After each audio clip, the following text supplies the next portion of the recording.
Good afternoon, everyone. Thank you so much for joining us today for our panel, Why is Environmental Activism Queer Activism?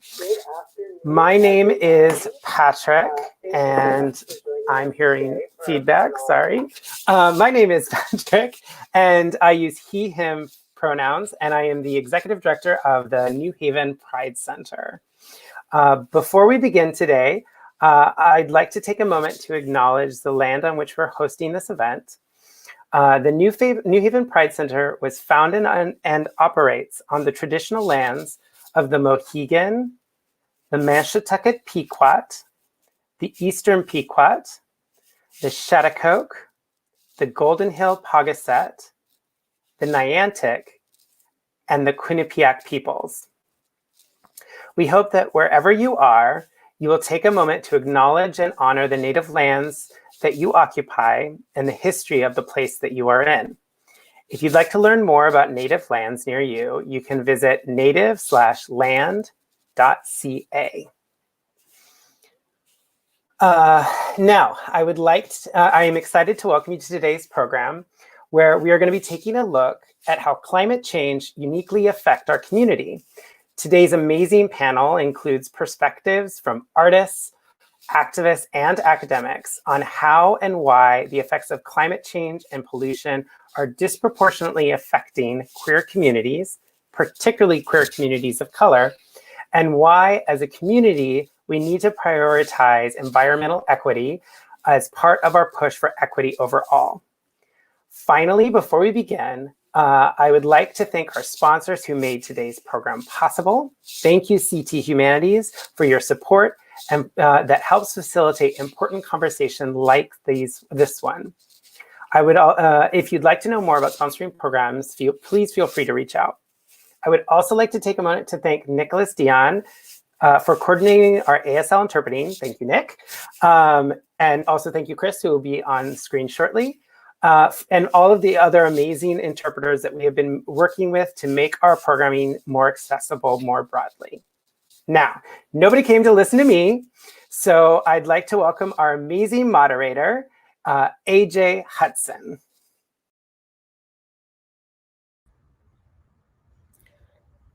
Hey, everyone. It's really a pleasure to be here today. We're going to talk about some really interesting intersectional topics, and we're going to talk about issues that often aren't raised in environmentalism. So this is a special place, and I'm very happy to be part of this event. I would say that it's important for us to know, and important for us to kind of start off with the context that the environmental movement and the foundation of the national parks by Teddy Roosevelt and a big cabal of aristocratic men, right? Rich, wealthy, heteronormative white men were the ones who founded these national parks. And not only do these parks have a history of racism, right? Of genocide and wiping indigenous people from the land in order to create parks, but these parks also have a very homophobic history. And our environmentalism is really wrapped up in this idea of conservation. But something to start off with today is this idea of conservation and why we were conserving these parks. There's a bit of a trend, a long historical trend, to worship more or less the founders of the parks and the founders of the environmental movement. But a lot of it was founded in this insecurity, this racial insecurity, rooted in eugenics, meaning rooted in the idea that some races are superior to others, and we can control human evolution and suppress certain races. But what a lot of people don't know is that eugenics is also inherently homophobic. It's inherently queer-phobic. And to put it in a short sense, environmentalism was founded on preserving these spaces so that white men from New York and other urban sectors on the East Coast could go to these places and maintain their manliness, when there was a great insecurity that the white race was failing, there was also great insecurity that white men were becoming too metropolitan, too feminine. They were becoming not distinct enough from the female gender. Horribly problematic things that really make us rethink why the national parks were made in the first place, right? So that men could prove how manly they were by going and killing big animals. You know, this year has been, or I should say this last year, Happy New Year, right? This year has been a year of profound reckoning in a lot of ways. And organizations like the Sierra Club have had to look at their history and look at the racism that's ingrained into these organizations. So as environmentalists and as a queer community, today we're going to unpack a lot of these things, right? It's a lot to unpack. Everything from the current moment to the history to the ways in which queer communities have been completely left out from the discussions about literally the future of our planet, right? So without further ado, I'd love to introduce some of the panelists we have today, and we can hear from them and answer some of the questions that we've arranged today to kind of examine these issues. In what ways has the environment and environmental movement been innately homophobic, queerphobic? How can we confront this in a sense? And why is true environmental advocacy, true environmentalism, actually queer activism, queer advocacy? So I'm going to start off by introducing Hamzah. Hamzah is a rising junior at Yale, studying anthropology and energy studies with a specific interest in energy and environmental justice. Their coursework has spanned disciplines and centered topics like post-colonial scholarship, sexual politics, and science and technology studies. Outside of the classroom, they are an organizer with the Yale Endowment Justice Coalition, Sunrise New Haven, and most recently, New Haven Rising, as a part of the Yale Respect New Haven campaign. Currently, on a leave of absence from school, Hamzah is a policy intern at the Environmental and Energy Study Institute, a nonprofit organization dedicated to promoting and reporting on climate policy on a regional and federal level. They are also currently serving a year-long tenure as co-editor-in-chief of the Yale Herald, a weekly paper on campus. Welcome, Hamzah. Great to be here. Thank you, AJ. Next up, we have Adrian. Adrian is a freshman at Tufts University, majoring in environmental studies and a 2020 graduate from New Haven Public Schools. Woo! Let's go, New Haven Public Schools. Adrian is an activist and organizer who serves as the co-founder of New Haven Climate Movement's Youth Action Team, which fights for bold action on the climate crisis from New Haven city government and the state. In the team's Climate Education Committee, Adrian is part of the effort to push the New Haven Board of Education to implement climate change, climate justice, to implement climate change and climate justice education curriculum in their high schools. Since 2018, they have been working with the Climate Health Education Project to facilitate a student internship which advances climate education in New Haven area schools. They also currently work for multiple environmental organizations and volunteer with the New Haven Peace Commission. Welcome, Adrian. Hello, and thank you for having me. And thank you for the introduction, AJ. Of course. And last but absolutely not least, we have Arien Wilkerson. Arien is a queer Black choreographer, dancer, filmmaker, director, producer, and installationist born and raised in Hartford, Connecticut. Arien, and I have to apologize, Arien, I don't know how to say the name of your company. Do you want to say it for me? Tomat Astro. Tomat Astro, cool, it's easy. Tomat Astro, based in Philadelphia, Pennsylvania, is a collaborative multidisciplinary company featuring 6 to 10 artists at any given time. Sculpture, spatial design, lighting design, installation, photography, sound design, and at times 7 or more movement artists, including Arien. Tamat Astro considers that the complexities within art derive from the alienation of objects, identities, the body, sounds, and humans, among many other things. As an entity, the artistic practice in making performance, sculpture, experimental film, photography, and dance is rooted in repurposing and redefining meanings of fine art and its attachments to colonialism, white supremacy, and institutionalized racism. I almost said installation racism. Right? Institutionalized racism. You know, this is a perfect note to end on in a sense, because today we're also going to be examining and redefining meanings of environment, right?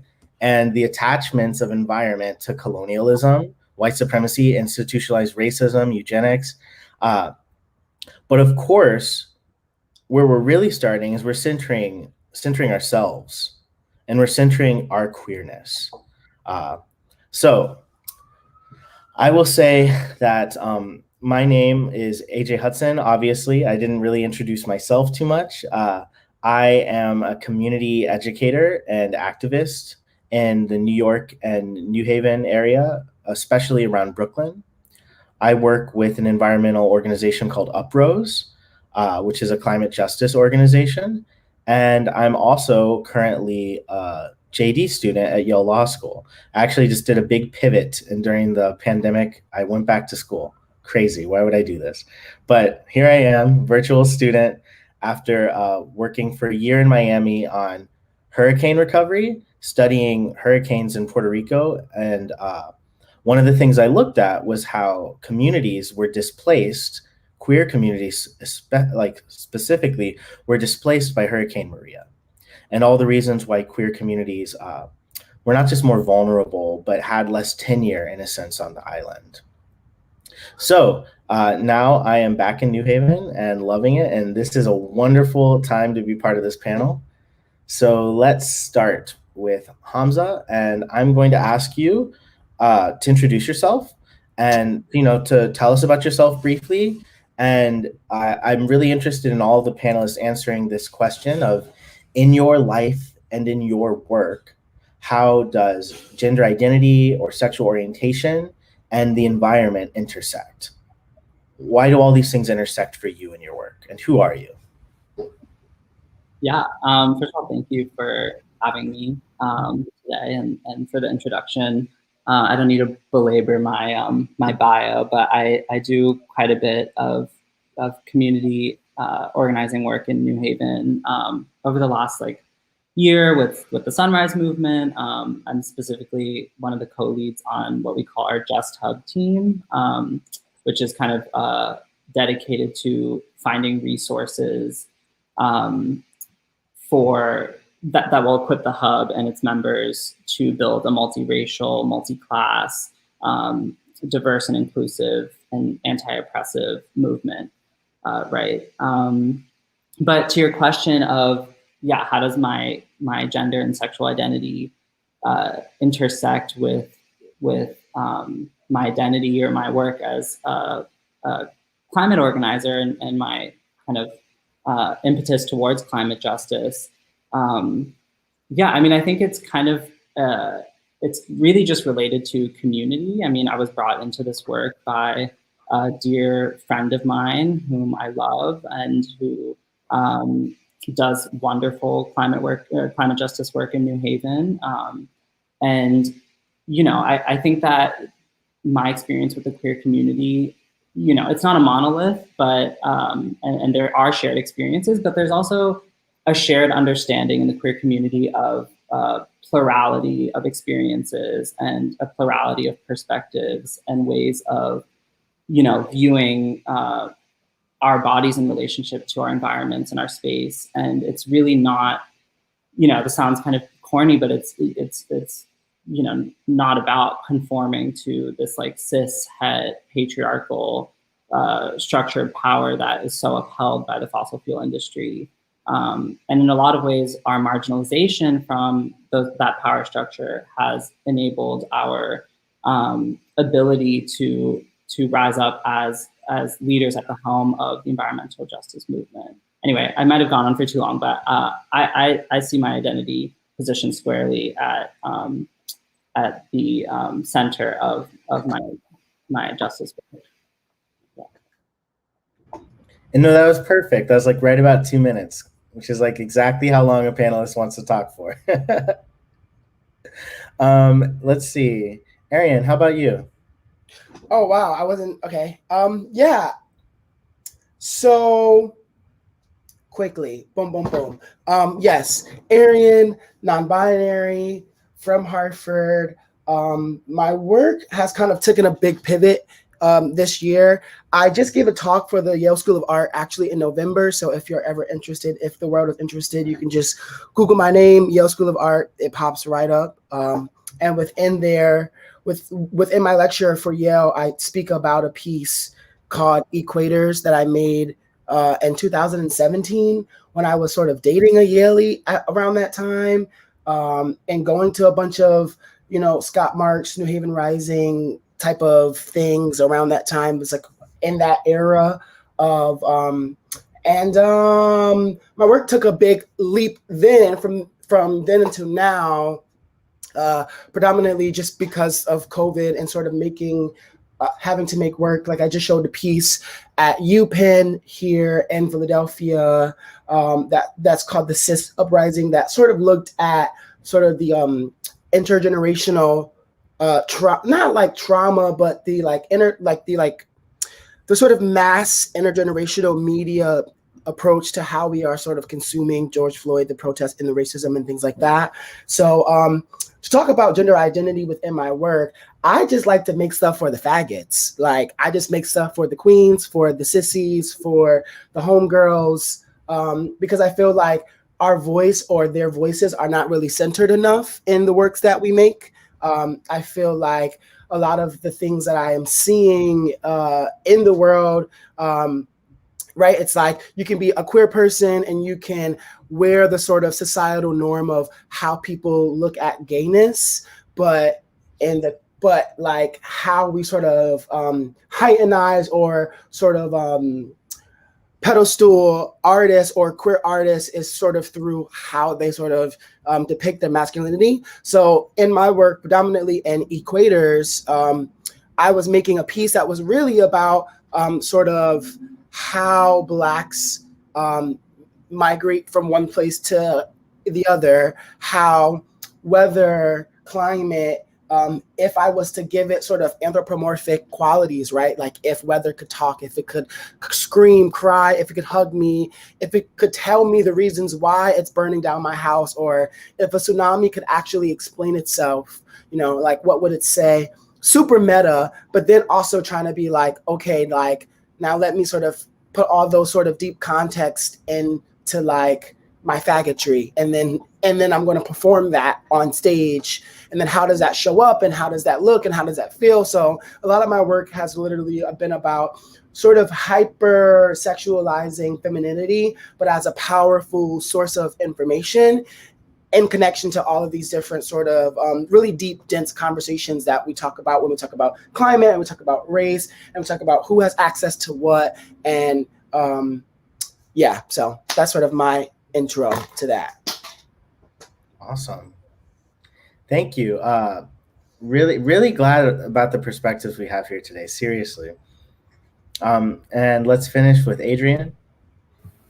Sure. Thank you for having me. I'm Adrian. My pronouns are they, them. I'm non-binary, and I'm a climate organizer here in the New Haven area with the New Haven Climate Movement. And I'm a first year in college now. But yeah, I'm coming from more of a perspective, from an activism perspective about how environmental advocacy relates to queer advocacy. And for the question about how I see all these factors intersecting in my life, I would say definitely echoing off of Hamzah, I feel like this is really about solidarity with the oppressed. As a marginalized group, we really need to, stand in solidarity with the other marginalized groups and groups that are facing, marginalization from multiple angles. And it's also, in a way, almost the same fight, very anti-establishment and anti, everything that got us into this mess. anti-queerphobic, anti-everything. So I definitely see a lot of parallels between this work, even though, when people see these two issues, they don't think they're directly related. But I see a lot of, especially queer organizers that are taking on climate work, and I see, a lot of women and non-binary people taking up this fight. And so I just really think that it is about solidarity with the oppressed and being able to see how all of these different issues intersect with each other, and why we need to push for all of them at the same time in order to have liberation for everyone, and of course for the planet. Great. Yeah, no one is free until everyone is free, right? So these beautiful points that you brought up, Adrian, are gonna move us into like our next round of questions. We're gonna do more of a, as the spirit takes you, if you feel like you really have a good response, and move it into more of a conversation. Though I might ask some targeted questions. I was a teacher for several years, so I may cold call on you like I did Arien. So don't feel too popped off, right? It's okay. We'll work through it together. Like I said, no curveball questions. But Adrian just brought up this idea of intersectionality, right? And it flows through really all of the questions we're going to tackle today. I started with a little bit of a conversation. I think you all could hear me, right? About the national parks, and really how they were founded in, I guess, what we would call toxic masculinity, right? And white, patriarchal, racist, colonial, toxic masculinity, a real specific breed. And I guess, one of the questions we can kind of move forward is, when we fight against environmental degradation and environmental exploitation and the recklessness that caused climate change, are we also fighting against queerphobia and homophobia? And why, in a sense? Why is environmental advocacy against pollution, against climate change, and against just degradation and exploitation of resources? Why is that queer advocacy? What do they share? And whoever feels they have something to say. Yeah, Hamzah. Yeah, I've heard this question kind of turned on its head a lot from people who aren't necessarily as well-intentioned. I've heard people ask, like, why are you bringing up gender? Like, why are you bringing up sexuality? I'm from Florida, so there's kind of some level of antagonism towards these types of conversations. But I think like what people forget a lot about environmental justice movements and environmentalism in general and fossil fuels is that it's in America, it's less of a technical issue. We're not debating like science necessarily, we're debating the validity of science, but we're not debating like technicality. It's, in my opinion, more of like a cultural issue and a political issue, but certainly a cultural issue. And I was really happy that you started with this conversation on toxic masculinity. And I'm a student of anthropology, and I think a lot about gender when it comes to like material infrastructure and things like that. And there's this one idea that was coined by this political scientist named Kara Daggett called petromasculinity. I don't know if you've ever come across this idea, but Daggett uses it to kind of ground an understanding of the rise of authoritarianism and the rise of fascism in America at the nexus of misogyny and patriarchy and the use of fossil fuels. And it's a really cultural perspective of the way that our economy is set up and the types of power structures, the types of lifestyles it affords, right? So you think about like, why do we use fossil fuels? Why is it such like an entitlement to cheap energy in America? And it's really to afford a certain lifestyle, right? You have the nuclear family, the car, the employment, the healthcare, but also even leisure, right? So like NASCAR and NFL, these are high emitting recreational activities. And you also have even like political organizing, like Trump's Proud Boys and MAGA. Men are driving, pickup trucks. They're doing their highway rallies. They're doing boat rallies. Again, like really high emitting ways of, like not carbon neutral ways of organizing. So in America, whether we like it or not, it is an issue of gender. And I don't think it's these marginalized communities. I don't think it's women. I don't think it's queer communities who necessarily like made it that way. It's just been about the patriarchy, right? And I think heteromasculinity is a really helpful analytic to understand these concepts, because and to really gets into the idea of Proud Boys and the idea of pleasure and the way that Pence type politicians are so repulsed by the idea of sexual pleasure. And there's a whole mantra of within the Proud Boys kind of group that is very antagonizes sexual pleasure, and they vow to not masturbate more than once a month. These are things that the Proud Boys actually do. Yeah. And so it's not necessarily that the queer community is bringing gender and sexuality into this. It's kind of just inherently attached to these conversations by nature of the power structures that we are organizing under. We don't have control of those types of hegemonies. Anyway, I feel like I've gone on, but I feel like this is interesting. This is great. Yeah. I hadn't actually heard the term petromasculinity. So that is, it rolls off the tongue quite nicely.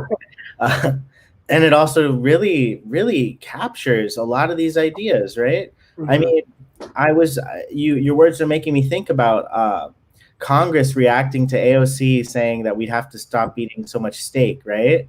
Like steak equals man. And if you take that away, you're taking away my manliness, right? That's how a lot of these elected officials are responding. So it's like, how can you not say that we are fighting against this toxic, weird version of masculinity, which is tied to consumption, right? That's what we're fighting against. In a lot of the ways when we ask for change, we're going to rail up against that over and over again. Other answers, other ideas around this, or also responses to Hamzah. Yeah, I just want to throw in some things because I like throwing in resources for people who are reading, following along, or like to read. There's a really great essay by Roland Barthes called Steak Frites. It's about steak, which kind of popped in my head. Roland Barthes, the great philosopher who sort of heightenized and invented semiotics. Semiotics is essentially about how do you make meaning? Where does meaning come from? How do you make something mean something? How can I put meaning into this pen? And sort of post-structuralism, all these large words. Google it; it's really intense, but that's a real known sort of thing. And I'm just sort of jumping off of the sort of idea that you brought up, because I read that essay a long time ago, and AOC bringing that up is so true. It's a known fact. Like steak historically, beef steak frites historically has been like a sort of masculinized food. So it's a really cool essay if you're really interested in reading that. But I kind of wrote something. So from an intersectional understanding, for me, how individuals relate to climate change depends on their position and context to a specific power structure that's based on a social categorization, So the lack of healthy and sort of equal planning and zoning in poor communities of color leads to this sort of differential exposure to neighborhood stressors and unhealthy land uses and sort of limited, not sort of, but really limited access to this word called salutogenic resources. Salutogenic spelled SALUTOGENIC. Resources, and sort of those resources are sort of like medical facilities, grocery stores, parks, open space, healthy schools, and sort of salutogenic resources is like, okay, so I'm a Black queer person, I'm from the hood, right? I'm from, and if you go back to my street now, you'll like, it's honestly the same like from 1978, and there wasn't that much access to a grocery store, a park, open space, healthy schools, all of these sort of different sort of ways in which I looked at my placement. And how I sort of think a lot about like gender and sort of like heteronormativity in those concepts or in those constructs, or is like if I think about zoning, if I think about placement, if I think about laws, all I can first off is think about white men, you know, like white men who have sort of been in a structure to lay the foundation of everything that we know. Like white men laid the foundation of our own democracy, and we watch people storm the Capitol, you know? So it's like it's kind of like weird to me, and sometimes it feels very minimizing to sometimes believe and like our democratic channels, but because so much has changed and because so much information has helped us sort of get out of that. And maybe I'm babbling, but anyway, because so much of that has happened, I'm sort of interested in like hearing and seeing conversations, essays, and things that sort of talk a lot about that. So I might have maybe not have hit the like nail in the coffin when it talks about gender or masculinity. I'm only kind of just trying to say like, y'all, white men sort of created all of the foundation of all the fucked up shit that we don't like now, you know, which is a part of this sort of, you know, heteronormative behavior, you know, and across all social, political, physical boundaries, 2 to 10% of people take part in non-heteronormative behavior, you know what I mean? So I know that it's a real, you know what I mean? Like it's beyond the scope of sexuality that humans are capable of any number of imaginable and unimaginable behaviors, you know what I mean? And I think that climate change being such a vast, complex, scientific, real, serious issue demanding multitudes of mathematical calculations has to sometimes also be kind of placed away from that sort of structure. So I'm sort of interested in how we strip people's minds away from that shit, you know? Sorry for cussing. No, cursing is okay, and I think babbling's okay. This is a queer space, right? And those things are queer to me, at least. Right. Anyways, speaking of what is queer, right? This idea that you brought up of like, it's like startling when we think about how few people and how it was just a few white men who've made nearly every decision that has brought us to this precipice, right? We're on the edge of a cliff, and think about who was involved in that decision making, right? Like that's what you're really bringing out, is this concept of who made the decisions to take us to this space, and what culture and hegemonies have been built. This is what we've been talking about. Yeah. Adrian, do you want to add in any points here, or should I shoot my next question? Oh, sure. I would love to add to it. So I think you both did a great job at like deconstructing how toxic masculinity relates to environmental harm. And even there was like a study done a few years ago where even like a lot of men just associated recycling with femininity. And it's just so, you know, strange how far we've come and how much it's going to take to reverse these ideas that are tying conserving the environment or helping the environment with not being a man. So very, very weird things. But I also wanted to bring to the table, like when we're looking at factors that result in higher exposure for LGBTQ people in terms of pollution and other environmental health risks, it really starts with poverty. And anti-LGBTQ bias and familial rejection, mental health issues, and or substance abuse issues are really big contributing factors to poverty for LGBTQ adults. And collectively, 22% of LGBTQ people in the US experience poverty compared to 16% of the straight and cis population. And 29% of trans people live in poverty, and the numbers only go up when we're looking at trans people of color. And looking at even more intersections from there, over half of trans people that live with HIV live in poverty, and nearly half of trans people with disabilities also live in poverty. And of course, when you're living in poverty, you're often exposed to dirty air and dirty water. And additionally, homelessness is a huge problem that plagues LGBTQ people, and especially our youth. And LGBTQ young people are 120 times more likely to experience homelessness. And among the most vulnerable populations when we're looking at climate change are those people without stable housing.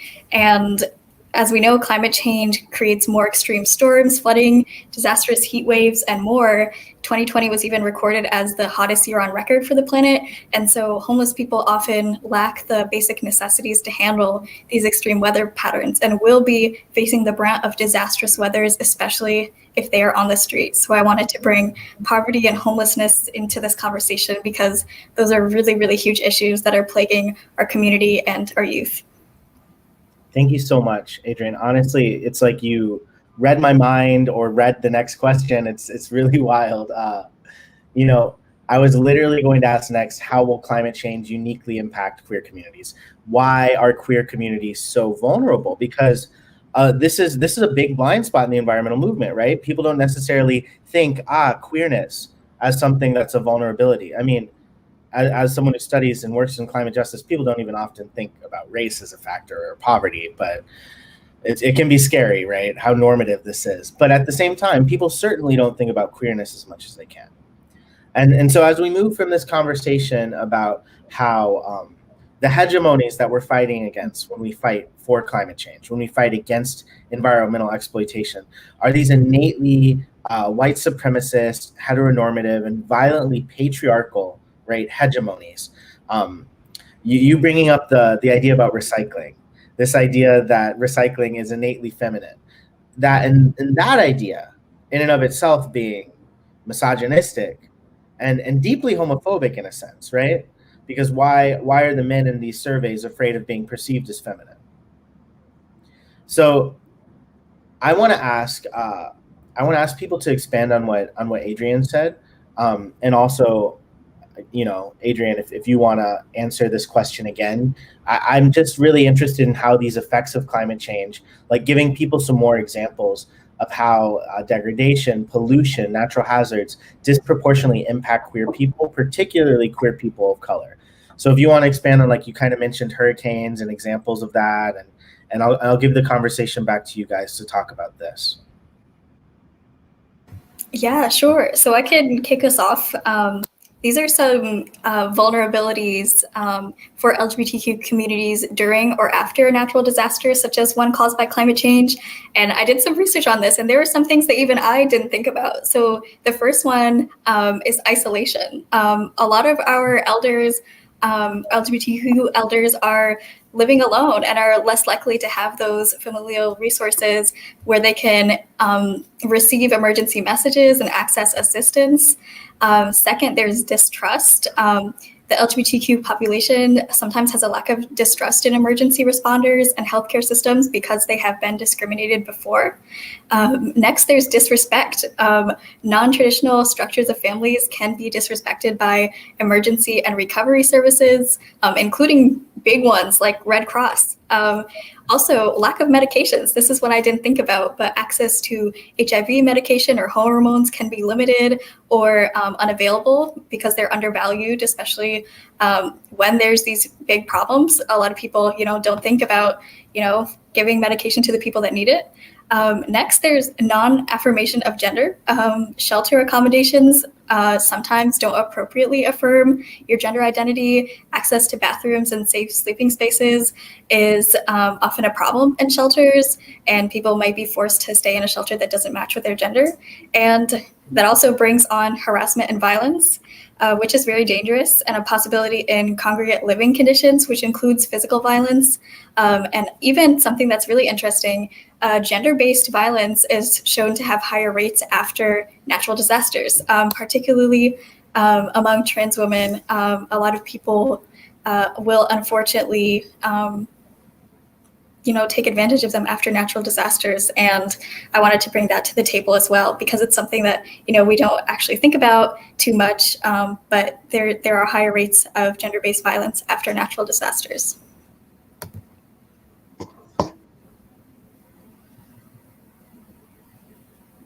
Period.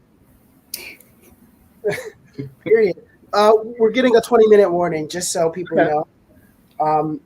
Yeah, thank you so much for this, like that epic index, Adrian. There's a few on there that I hadn't thought of before too. Yeah.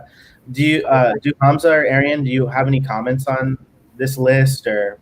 No, I just want to say that you shut it down. I think that I think that's super fair.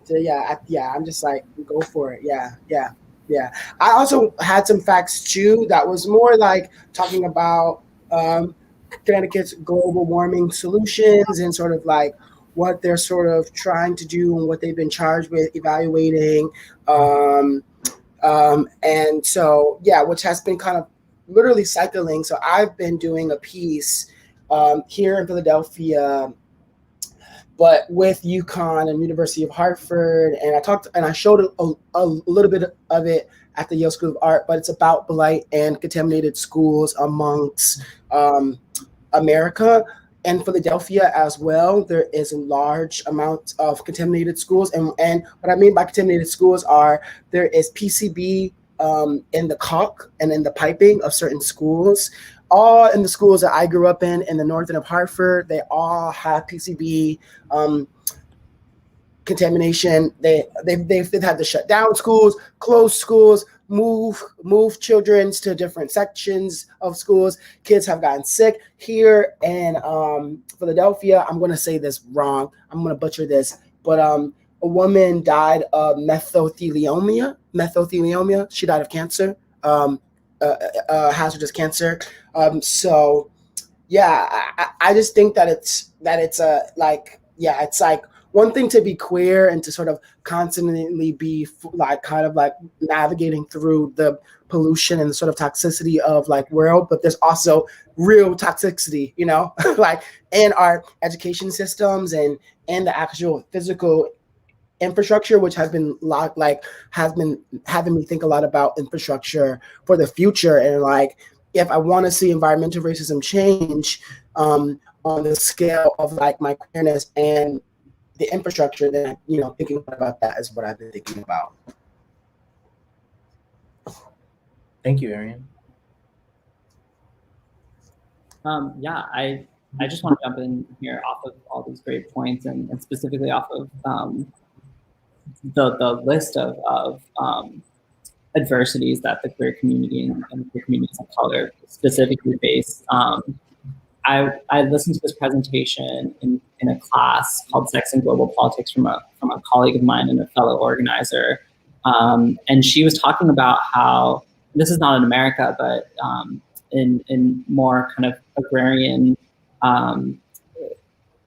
countries that heavily rely on agrarian economies, women who are often the ones kind of doing that sort of agriculture labor are experiencing lower crop yields because of climate change and are having to kind of resort to secondary market, economy ways of kind of accruing money and income because they're having, lower harvest, they're not being able to make money. And a lot of times when you're pushed out of the dominant market economy, and I'm thinking of, the ways that queer communities are excluded from the market economy, you are relegated to this, oftentimes illicit secondary economy. Intimate services and sex labor is huge in the queer community, and that's because a lot of queer community, or a lot of members of the queer community, and specifically trans folk, are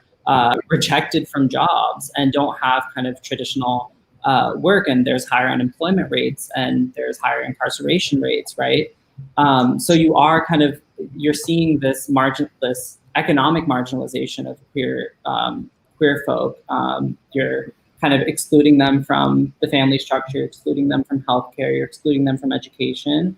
And why this is so interesting to me in terms of, and important and resonant in terms of climate change is specifically comes up when we're thinking about like solutions to climate change and economic solutions to climate change, right? And we're really at this crucible moment right now with the Biden administration coming in, and we're seeing, climate issues and the climate movement being institutionalized in a lot of old ways, like reinstitutionalizing the EPA, refunding the NOAA and things like that. But also in brand new ways, right? So things like, and today is Biden's Climate Day. I don't know if anyone knew that, but it's like his executive action Climate Day. So he's doing a lot of work on this right now. But even like the position that he created in his cabinet of envoy to the climate, which is John Kerry, who's, traditionally masculine, white, cis male politician figure. That is not, that is not in the care sector. That is a security job, right? That's codified as a security threat, and it codifies climate change as a security threat. And even in like progressive spaces where we're talking about the Green New Deal, and we're thinking about ways to stimulate the economy after COVID, a lot of these jobs that people are focusing on are in the manufacturing sector, in the industry sector, in the generation sector, so energy jobs, and these are important, and it's important to transition, our fossil fuel energy jobs to renewable energy jobs and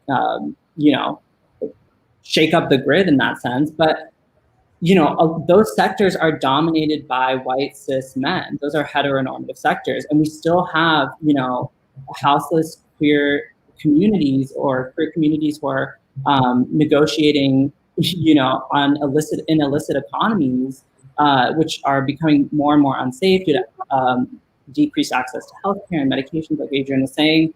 And there's not a focus on jobs that already exist.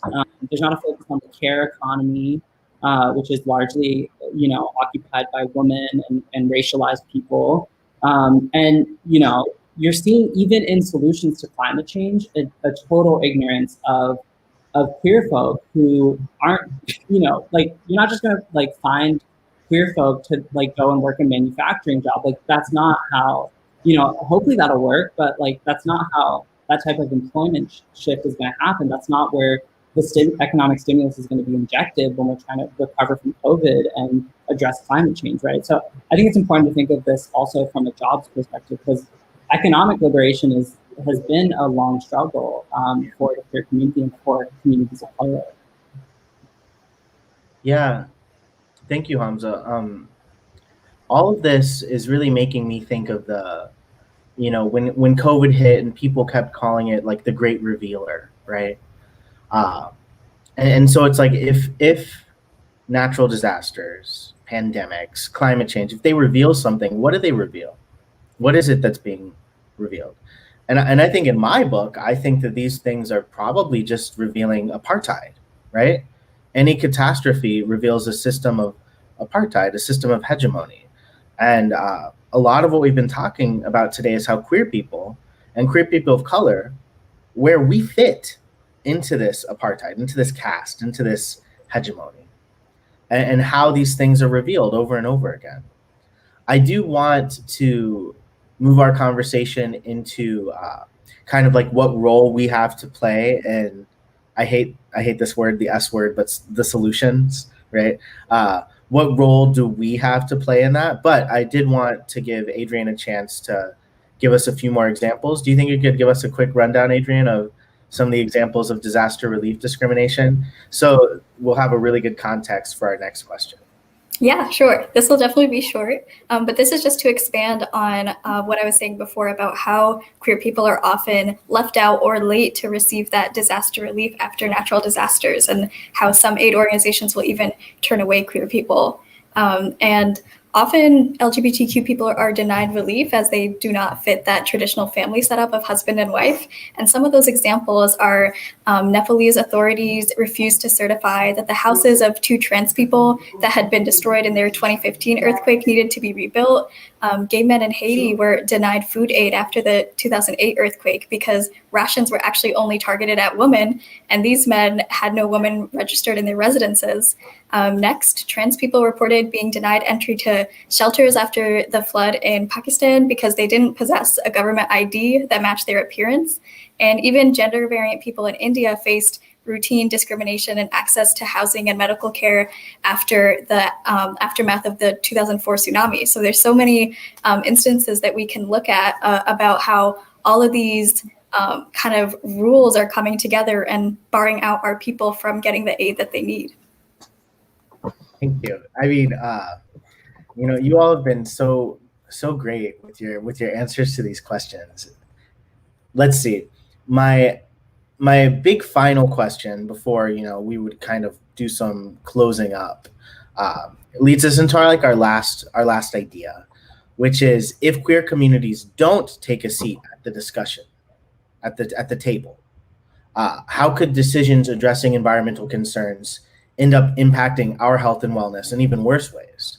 Basically, what kind of problematic environmental interventions, solutions, policy answers could arise without our contributions? Can you think of climate solutions that are inherently heteronormative, inherently homophobic? This is the big final question we kind of want to land on. And I'd really love to hear everyone's thoughts on this. Yeah, I can only answer it from an abstract sort of scientific approach, just because I'm more of a metaphysical artist maker. And I feel like because I can make art that can address the sort of fuckery within the systems to sort of point things towards people, I feel like that's sort of been my entry point. But to answer the question the best way, I think there just needs to be like a real human approach to how we are talking about homophobia. To be honest, I'm difficult as hell, right? I'm a Black queer person. I'm a business owner. I make my own money. I have a for-profit business. I'm also a HIV positive person, undetectable, whatever. There's so much language around who the fuck I am that I just want to sometimes rip my own self in half. And I think there's so much toxicity around the language that I have to sort of produce. I have to grab all of my shit, pile it up just to walk into the door. When I think the reality of it is, in all honesty, it's we need less homophobic people in seats. How do we determine someone is homophobic? You don't have to be a rocket scientist to determine that the majority of people in office live an idealistic Christian or Catholic religious-based life. You know what I mean? I feel like some stuff is just blatantly in our fucking face. I'm y'all, how many white people do we know at Yale? Yale is a $10 billion corporation. It makes $10 million a day. Y'all all went to Yale. So it's or a majority of y'all did, Yale paid me to come talk. And I said the same thing that I'm saying to y'all, that I'm saying to the Yaleys, that I'm saying to everyone when I was working there, when I was, giving lectures there. I'm it's either we buy into the system or we don't, it's either I go to Yale, I become a elitist artist, I get my elitist card, or I don't, it's either I show my work at UPenn, like I did just this year, which William Penn had slaves. It's but then here I am getting a Black artist support grant, and I'm supposed to think that UPenn cares, I'm I just can't keep approaching language like that. So I'm well, it starts by just being flat out honest, and also just attacking the systems. Who the hell is the director of the climate board?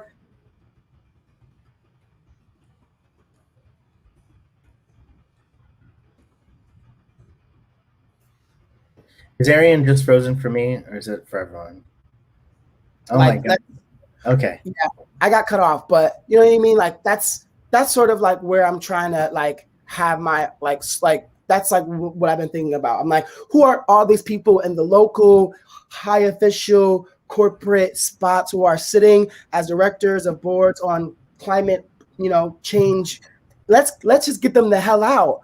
Fire them, get them out. Let's get trans folks in. Let's get gay folks in. That might be a large abstract thing, but it starts from the inside. It starts from just recognizing the truth is just already out there. You know what I mean? I already lived through it. It's it's either I'm going to go to Yale to be a Yaley and then say fuck Yale, or I'm going to not say fuck Yale and just not go to Yale at all. And just go somewhere else. You know what I mean?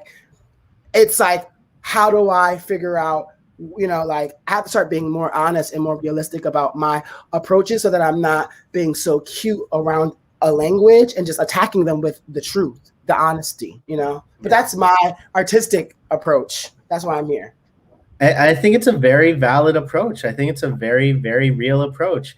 And I don't think it's that abstract, honestly. I mean, there are literally bodies of people who have been the only ones making decisions. We need to get them out of those chairs, right? Yeah. I don't remember the statistic, but it's something absurd, like 90% of like environmental organizations, climate change organizations are headed by cis white men.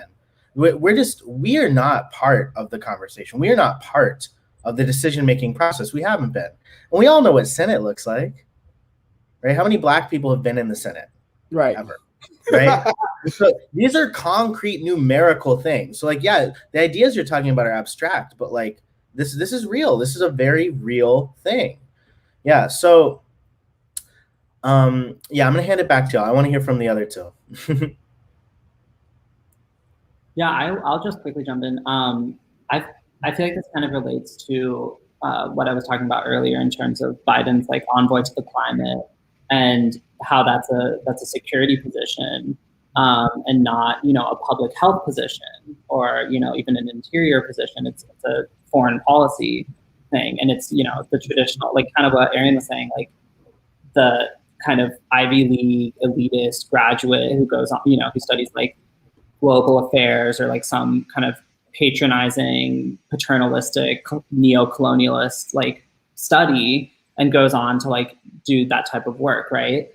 And you know what happens is like concerns that are real and resonant for the queer communities that we're a part of.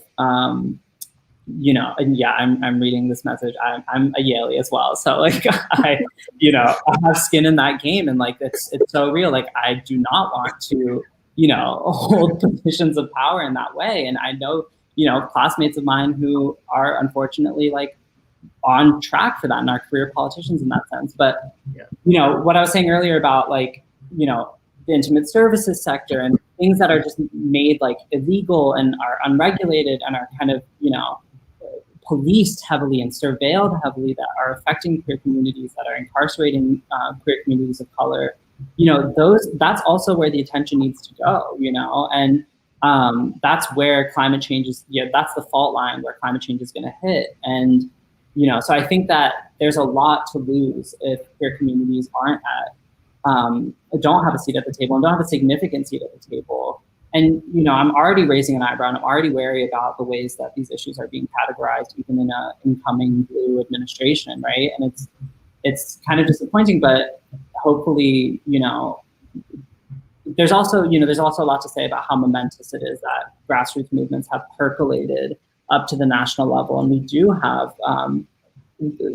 kind of have some sort of resonance at that level, and how we continue to organize, I think and how we continue to make voices that need to be heard, and jobs that need to be respected and paid, and, you know, communities that need to be protected. I think if we continue to raise our voices about this and continue to organize, that is the most, you know, evidenced tenet of democracy that has shown a lot of great feedback. So I think, you know, that's the way forward, and hopefully that's how we fight for enough seats at the table, not just a seat at the table, many seats at the table, the whole table. The whole table, yeah. Legs, the whole thing, all of it, the polyurethane, everything. Adrian? Yeah, so thank you both for your comments. Like that was really, really awesome. And I just want to add that, you know, if we don't have a seat at the discussion table, that's going to continue to impact our health and wellness. Like I was saying, natural disaster relief is not going to be receptive towards LGBTQ people and their needs and leave them behind if we don't step in. Corporations are going to continue to treat certain communities as their dumping grounds and strategically target their environmental harm at them where they think that people are not going to fight back or have the resources to do that. And we're going to continue to not have a seat at the table if we don't fight back, because right now, as everyone was saying, it's predominantly white, cis, straight, able-bodied people at the top. And I don't have ideas for climate change solutions that are inherently queerphobic, but I do want to add that data taken on climate change should be more inclusive of other genders and family makeup, since a lot of the research that's been happening to look at climate is divided by a binary, and it's pretty heteronormative. And also scientists should just consult with the marginalized communities in the global south to work on solutions with them, instead of going forward and imposing solutions on them that don't have regard or respect for their way of life, as like we should be doing with all levels of sustainable development, but also with looking for climate solutions that are going to uplift communities in the global south and really respect the marginalized communities that are living there, including the LGBTQ communities. Yeah. You know, I think we could pull out some inherently homophobic solutions if we like spend enough time on it. I had a friend of mine who kind of brought up how, you know, I'm a youth organizer, and I know that there's a lot of youth organizing happening in this space right now, right? Our panelists, and I actually was kind of told by one of my friends before that there is a bit of a positivistic problem with climate change, and that some people act that if you are not a productive, fertile, heterosexual couple, you don't actually have a stake in the future, in a sense, right? Because we don't protect the planet to protect the planet. We don't protect the planet for the most vulnerable. We protect the planet for our children, right? This vague, abstract notion of our children. And what that actually can mean, right, for when we say we're protecting the planet not to protect the planet, or we're stopping the end of the world not to, but like for like our great-great-grandchildren, in what ways are we playing into this patrilineal line of secession? And in what ways does that narrative leave queer people inherently out in the cold, right? I think that that's one example of the ways in which climate solutions and climate rhetoric can be inherently queerphobic. But that's not why we're here today, right? One of the reasons we're here is to talk about the exact opposite. And so I kind of want to name something that I've gathered from you all today, which is that it's this idea that I always come back to, that climate change is ultimately a failure of imagination. That environmental degradation, pollution, it's a failure of imagination. It's a failure of being able to see a different way to do things. And that's firmly something I believe that part of the struggle for environmental restoration, part of the battle against climate change, is truly defying what has become normal, what has become accepted, what has become allowed and sanctioned. Things that like today we've talked about are pretty hideous in actuality, but have become normal. The ways that we've come to live in this system. And so like the question I want to leave us all with, you know, not something that we have time to answer, it's more of a lifelong journey, is how does our queerness allow us to imagine a better world? How do our identities and who we are, how does our existing outside of a system, because we are oppressed by it, allow us a greater capacity to imagine a better world, a new world, a more just world? And I just want to thank you all. I want to thank you for your work. I want to thank you for being here today. I want to thank you for sharing with us, for your vulnerability, for your queerness. It's really beautiful to have a panel like this. It's just a beautiful opportunity, and I'm thankful that I was able to be a part of it. Thank you. Oh my God. Yeah. Thank you, AJ. You really held it down. Like you even like dropped these gems of insight too. Like it was such a pleasure. Yeah. My pleasure. I have a crush. Really. I'm like Facebook media, everybody. I have a crush on AJ Hudson. I live in Philadelphia. Come and get a Philly cheesesteak. Oh my God, you are so fine. I was staring like, y'all, I can't. He's so fine. I can't. Like, keeping it so real fine. Queer in here, y'all. He's so fine. And you're a Sagittarius. You are a fire sign. I love, you know, I'm a Libra, so you know, I'm just. Thank you, Arien. Thank you. You're welcome. It's really been a pleasure, you all, and it's been fun, and it's been not hyper academic. It's been a space that I feel like was really special for me in this moment of transition, right, with the new government and everything. So thank you for the solidarity. Thank you for the resolution that I feel right now. And I'm going to throw it back to Patrick. Hey, everyone. You all are amazing. Can I just say that? Amazing. So I'm going to take you all out for their final closing words so you don't get all jumbled in here with me. 1 second. Technology is fun. Aha. So thank you again, everyone, for joining us for today's program. Thank you to our amazing panelists. I have the pleasure of knowing almost all of them in my personal life and am always so incredibly excited listening to them talk. Hamzah, I look forward to listening to you talk more as we do more of these types of conversations. Remember, the center is here for you year-round with our dynamic programming, support services, case management, and more. And you can find out about all of what we're doing and all of our programs at newhavenpridecenter.org. We have a bunch of panels coming up starting next month as well, including one about exploring Black queer history, which I'm super excited about. And also, don't forget to follow us on social media. We are at New Haven Pride Center on Facebook and Instagram, and at New Haven Pride on Twitter. You can also subscribe to our YouTube channel, which is, we now officially have enough subscribers to have an easy YouTube channel link, which is just youtube.com/c/New Haven Pride Center.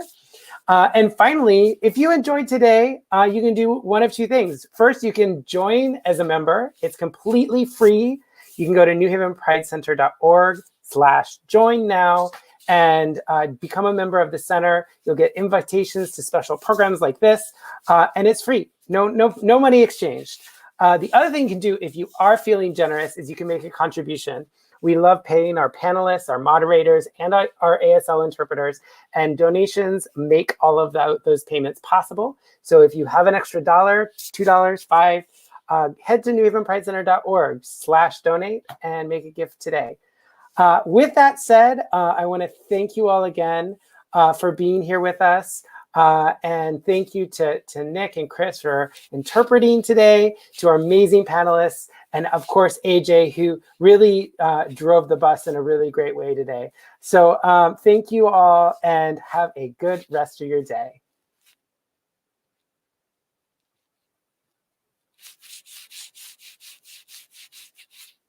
Is it gonna end?